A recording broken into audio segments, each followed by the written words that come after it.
देखो, बेसिकली जो fluid energy मिल है, उसका यूज हम लोग साइज रिडक्शन के लिए करते हैं। और फार्मास्यूटिकल इंडस्ट्रीज हो गया या फूड प्रोसेसिंग यूनिट हो गया, इसमें हम लोग मैनुअली यूज करते हैं। और फ्लूइड एनर्जी मिल्क को हम लोग पल्वराइजर, माइक्रोनाइजर और जेट मिल भी करते हैं। इसका यूज हम लोग फाइन ग्राइंडिंग के लिए करते हैं और पार्टिकल्स कंट्रोल, पार्टिकल साइज के लिए करते हैं। और इसका यूज एक और इन तरीके से कर सकते हैं, जो हीट सेंसिटिव मटेरियल के लिए भी यह इक्विपमेंट सुटेबल है।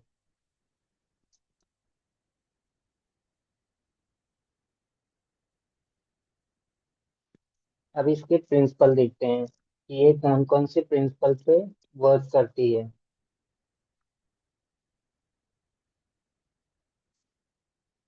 ये मेनली दो प्रिंसिपल पे वर्क करती है, इम्पैक्ट एंड एट्रिशन।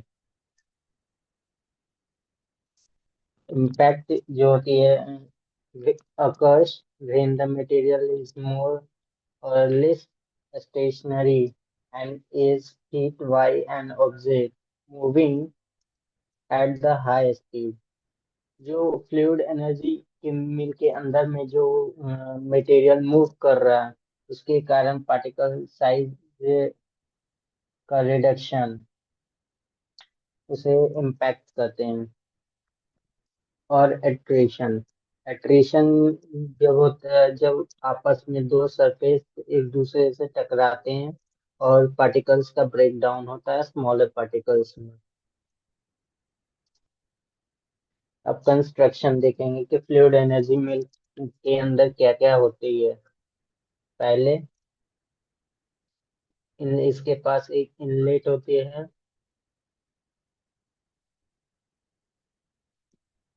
ये हो गया इसका इनलेट, जहाँ से हम लोग को फीड को इंट्रोड्यूस करते हैं। और ये हो गया इसका ये नोजल, जहाँ से इसमें एक हाई प्रेशर एयर को इंसर्ट किया जाता है या इनर्ट गैस को। फिर ये हॉलो सिलिंड्रिकल से लूप हो गया।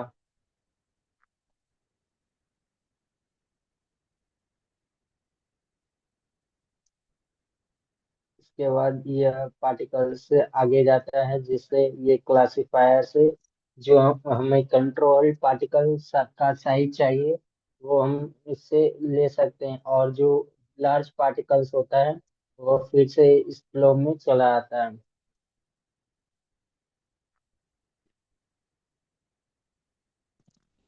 वर्किंग ऑफ फ्लूइड एनर्जी मिल, देखेंगे कि फ्लूइड एनर्जी मिल कैसे काम करती है।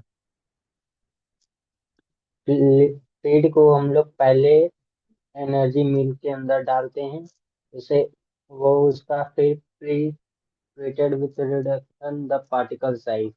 मतलब पहले उसको जब डालते हैं तो हाई प्रेशर ऑफ एयर के कारण उसका ब्रेक डाउन होता है। फिर second, third process, the air और insert gases injected as a high pressure jet through the nozzle at the bottom lobe। फिर उसके बाद करते हैं the powder particles in the miles are accelerated to high velocity by the gas pressure। Particles collision and attrition due to the particles wall contact and resulting in the particle size reductions।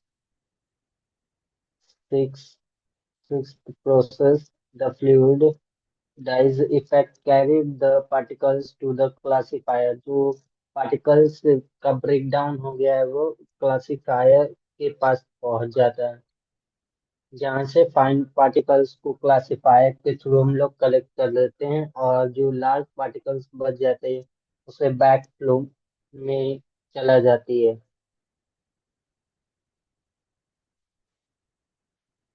कौन कौन से ऐसे factor है जो इसके efficacy को determine करते हैं। फर्स्ट हो गया स्पीड ऑफ एयर और इंसर्ट गैस। अब ये पार्टिकल्स का रिडक्शन उसी तरीके से होगा जिस प्रेशर से हम उसको एयर को इंसर्ट करेंगे उसके अंदर। फिर rate and size. It means that जब हम लोग लार्ज अमाउंट में फीड को इंट्रोड्यूस करेंगे तो उसका पार्टिकल्स का रिडक्शन थोड़ा ज़्यादा टाइम लेगा, और ज़्यादा बड़ा साइज होने पर भी वो ब्रेक डाउन होने पर टाइम ज़्यादा कंज्यूम करेगा। फिर कॉन्फ़िगरेशन ऑफ मील। अब मील को कैसे हम लोग सिचुएट कर रहे हैं उस पर भी डिपेंड करते हैं पार्टिकल का रिडक्शन। फिर डिजाइन ऑफ द क्लासिफायर।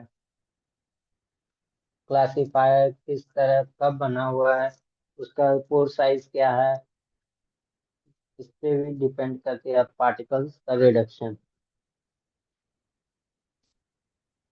फिर impact position of the nozzle. अगर जो नोजल, मान लेते हैं कि ये नोजल अगर वो यहाँ पे नीचे ना होकर यहाँ पे होती तो इसका जो पाउडर है, पाउडर नीचे ही गिर जाता और ऊपर ये नहीं जाता। इसीलिए नोजल को नीचे रखते ताकि जब हम एयर को इंसर्ट कर रहे हैं तो ये ऊपर पूरा इसके लूप के अंदर जाए और क्लासिफाइड हो जाए।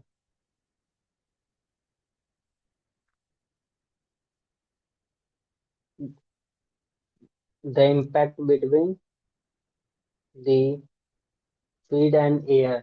और इस किस तरह से एयर फीड के ऊपर प्रेशर जनरेट कर रही है उस पर भी डिपेंड करेगा particle.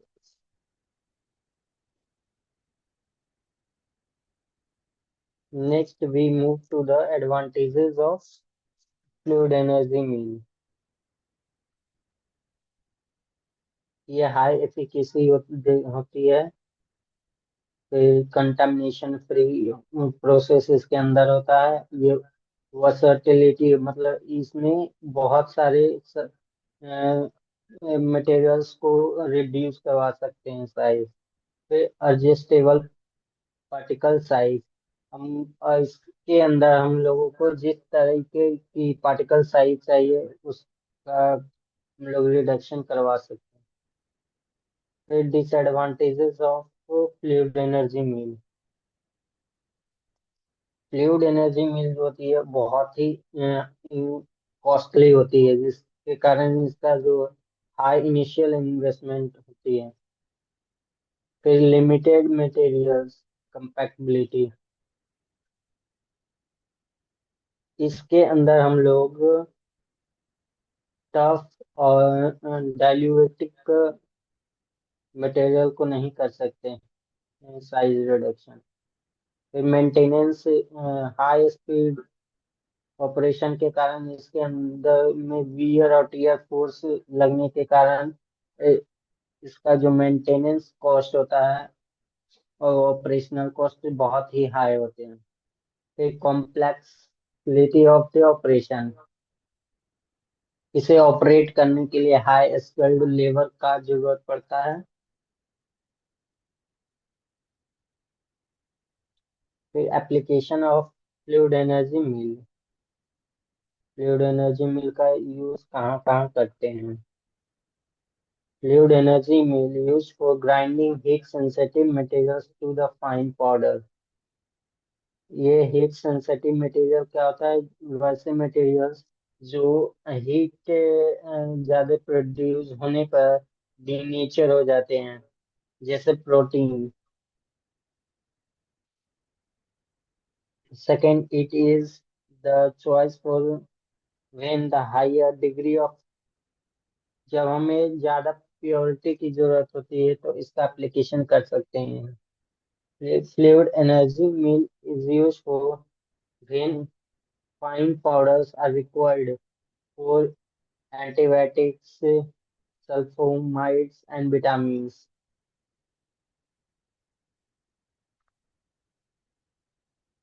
That's all. Thank you.